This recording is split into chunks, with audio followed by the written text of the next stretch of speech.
Gərək günəş dağları aşıb sönməyəydi. Gərək mənim dönmüş taleyim dönməyəydi.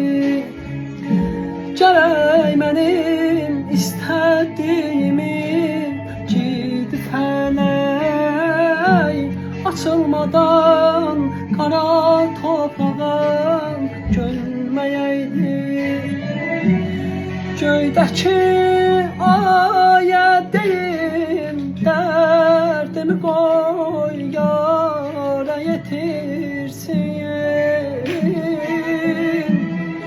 Ürəyim dərdə düşüb, yar mənə bir çarə yetirsin.